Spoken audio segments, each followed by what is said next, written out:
Flor y Canto presenta. La dicha perfecta consiste en amar y sobrellevar los dolores, vivir con paciencia la tribulación y con caridad las injurias. Bienvenidos a esta reflexión desde la palabra de Dios en el séptimo domingo del tiempo ordinario. Hoy las palabras de Jesús son un fragmento más de su discurso pronunciado en aquella llanura.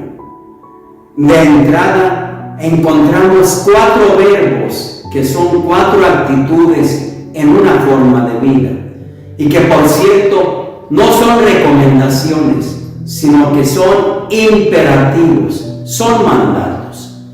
Amen, hagan el bien, bendigan, oren. Todos se concretizan en una invitación a optar por el amor en todo momento y hacia cualquier persona, incluso hasta alcanzar su máxima manifestación, que es el amor a los enemigos. Es una página del Evangelio difícil de cumplir. Para poder entrar en la lógica del Maestro se requiere la escucha dócil de su palabra. De cada imperativo podríamos sacar una homilía, pero centrémonos en este: amen a sus enemigos. Partamos diciendo que la ley del talión se había impuesto para poner un límite a ese deseo de venganza que existe en el interior del ser humano. Dicha ley permitía la venganza de manera moderada. No se podía vengar al gusto. Si te daban una pedrada, tenías derecho a dar una pedrada y no 2. Pero viene Jesús y con la ley del amor destruye la ley del talión e invita no solo a rehusar la venganza, no solo a perdonar al enemigo, sino a amar al enemigo. Podemos decir que Moisés, con la ley del talión, da un freno a la ley de Lamec. Ve Génesis 4, 23, 24. Y Jesús supera la ley de Moisés de ojo por ojo y diente por diente. No estamos exentos de tener enemigos, menos aún cuando, al estilo de Jesús, luchamos contra la injusticia, la intolerancia, la corrupción, la violencia. Lo importante es que tratemos de no asumir actitudes condenatorias, sino de abrir los espacios y posibilidades para que los enemigos encuentren el camino de la conversión y la reconciliación, que vean en nosotros el amor del Padre y el testimonio vivo de lo agradable que es vivir como hermanos. Jesús no intenta reducirnos a la pasividad, al conformismo o a la resignación. No se trata de renunciar a nuestros derechos, de callarnos frente a las injusticias, sino de renunciar a la violencia como medio absoluto para resolver las diferencias y los conflictos. Hermanos, se escucha bonito esas expresiones pronunciadas por Jesús. Amen a sus enemigos, hagan el bien a los que los aborrecen, bendigan a quienes los maldicen y oren por quienes los difaman. No debemos engañarnos. Perdonar no es fácil. Perdonar es un proceso que da inicio con una experiencia religiosa. El cristiano perdona porque se siente perdonado por Dios. De allí que perdonar no es un acto de justicia. No se le puede exigir a nadie como un deber social.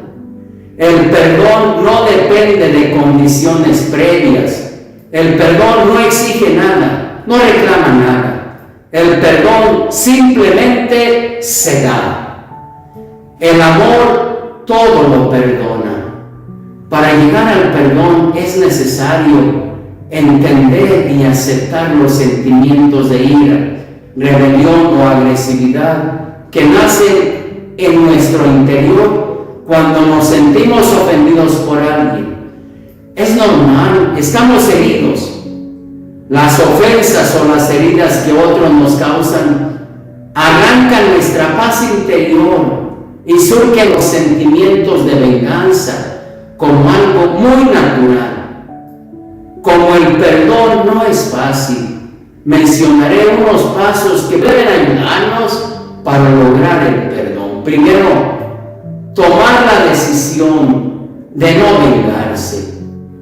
Este momento no es fácil, ya que la venganza es la respuesta instintiva que nace dentro de nosotros mismos cuando alguien nos ofende. Es ese sentimiento que nos conduce a compensar nuestro sufrimiento, haciendo sufrir al que nos ha causado daño. Para perdonar, no gastemos energías imaginando que la venganza es dulce, porque la venganza no es dulce. Que no nos engañe el maligno, es amarga y nos causa más daño.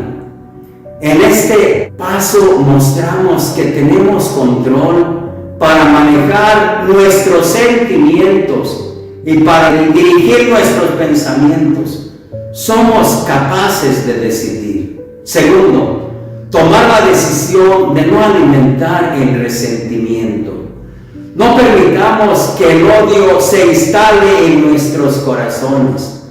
Tenemos derecho a que se nos haga justicia, pero es esencial irnos curando del daño que se nos ha causado. Si ya nos dañaron, no nos sigamos dañando nosotros mismos con el resentimiento. Tercero, perdonar exige tiempo. El perdón no consiste en un acto de la voluntad que lo arregla todo. El perdón es el final de un proceso que ha iniciado experimentando el amor de Dios y su perdón hacia nosotros. Perdonar no es olvidar. Perdonar es decir no a la venganza. Cuarto, perdonar implica compartir con alguien nuestros sentimientos.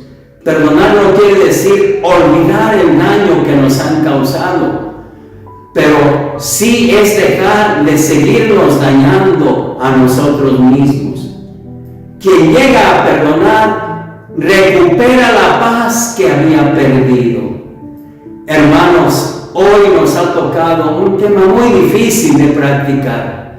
Podemos exponerlo de manera sencilla, dar pasos sobre el perdón, pero iniciar un proceso de perdón no es nada fácil. Me surgen preguntas: ¿cómo perdonar a alguien quien asesinó al esposo, al hermano, al hijo? ¿Cómo perdonar a quien nos ha robado, nos ha estafado? ¿Cómo perdonar a quien nos ha causado daño y campea con impunidad por el pueblo? ¿Cómo perdonar a quien nos ha levantado un falso? No es fácil. Eso lo logramos solo amando, porque el amor todo lo perdona. Pero no olvidemos que si deseamos la paz interior, el camino es el perdón. Y como cristianos seguimos los pasos de alguien que nos puso ejemplo, Jesús. Recordemos las palabras que expresó en la cruz: Padre, perdónanos, porque no saben lo que hacen. Cuando alguien nos ofende, sentimos el daño y surge el deseo de venganza. Será oportuno que pensemos en la persona que nos ofendió. Quizá estaba pasando por una situación difícil de odio o de rencor y fue incapaz de controlarse. Como cristianos, tratemos de vivir practicando la regla de oro. Traten a los demás como quieran que los traten a ustedes. Esto implica no juzgar, no condenar, perdonar y dar. Es un buen inicio para ir haciendo lo extraordinario a lo que nos invita Jesús. Hermanos, los seguidores del Maestro Jesús, habremos de navegar contra corriente y llevar a la práctica esta jerarquía de valores muy contraria a la del mundo. Si lo que Jesús nos pide nos parece imposible o demasiado, estamos comenzando a entender que nuestra respuesta dependerá no solo de nosotros mismos, sino de la gracia que viene de Dios. Solo si recibimos el Espíritu que Dios nos promete, seremos capaces de ser testigos del amor, del perdón y de la paz a lo que Jesús nos envía. Les bendigo a todos en el nombre del Padre y del Hijo y del Espíritu Santo. Feliz domingo para todos. La dicha perfecta consiste en amar y sobrellevar los dolores, vivir con paciencia la tribulación y con caridad las injurias. En esto se encuentra la dicha perfecta.